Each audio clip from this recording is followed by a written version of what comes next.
Sixth, flogging.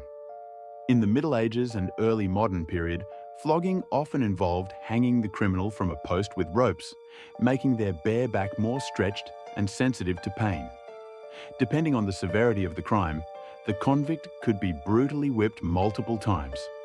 If they fainted due to blood loss or shock, a bucket of cold water was thrown on their face to revive them and continue the punishment.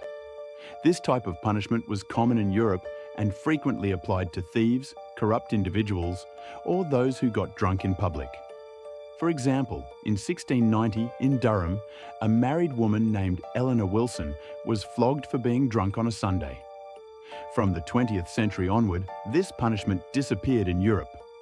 However, unfortunately, it is still applied in many Muslim countries such as Indonesia, Iran, Singapore, and the Maldives. In Saudi Arabia, one of the most notorious cases was that of blogger Raif Badawi, sentenced in 2014 to 1,000 lashes for criticizing Islam online. In another case, a Filipino man was sentenced to 75 lashes for entering the country with 2 chocolate bars containing alcohol. Fifth, beheading. Beheading criminals and enemies dates back to ancient times.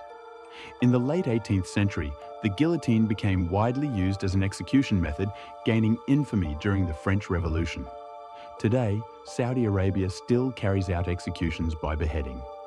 A recent case occurred in January 2020, when 12 people were beheaded over 10 days. Additionally, this method is widely used by extremist groups such as ISIS. One of the most shocking examples was that of 4 militants nicknamed the Beatles due to their British accents, who brutally executed 27 hostages. Fourth, castration. Castration has been used throughout history for both religious and punitive purposes. For example, 6,000 years ago in Mesopotamia, followers of the goddess Ishtar performed this type of ritual.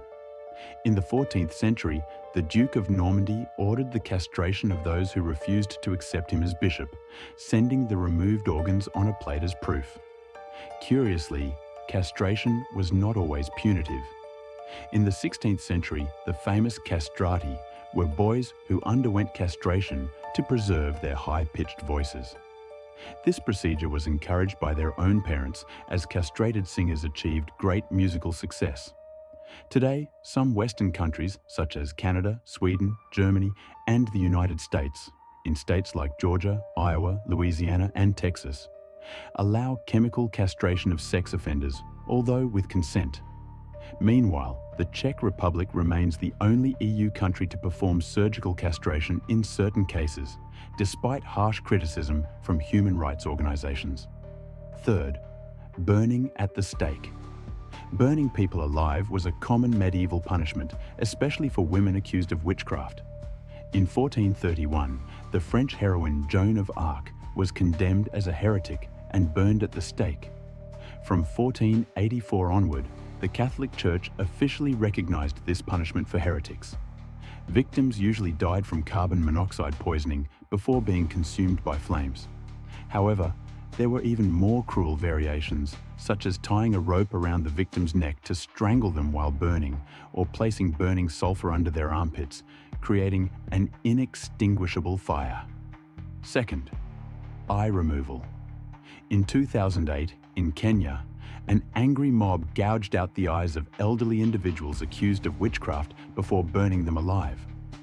This method was already used in antiquity, especially by the Byzantine Empire, where criminals and traitors had their eyes gouged out with red-hot iron or nails. In the 10th century, Byzantine Emperor Basil II blinded thousands of Bulgarian rebel soldiers, leaving one out of every 100 with a single eye, so they could lead the others back to their king. Legend says that the Bulgarian king died of shock upon seeing the scene. Today, this practice still occurs in Iran, where the law allows victims to decide whether their attacker should also lose an eye, following the eye for an eye principle. In 2015, an Iranian doctor surgically removed the eye of a criminal with the victim's consent.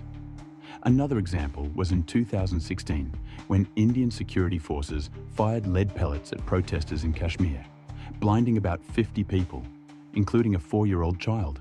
First, crucifixion. Even before Jesus Christ, crucifixion was a common punishment in the ancient world.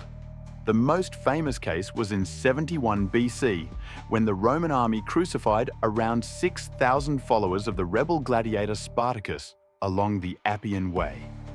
In 16th century Japan, Christians were publicly crucified in executions, such as the 26 martyrs of Nagasaki in 1597. Today, this punishment still occurs in Sudan. According to Sudanese criminal law from 1991, crucifixion is legal. In 2013, 3 men convicted of murder were hanged and then publicly crucified. Interestingly, crucifixion has also been used as a form of protest. In 2013, 8 bus drivers from Paraguay nailed themselves to crosses to protest against their employer, who had unfairly fired them for demanding overtime pay and other basic labor rights.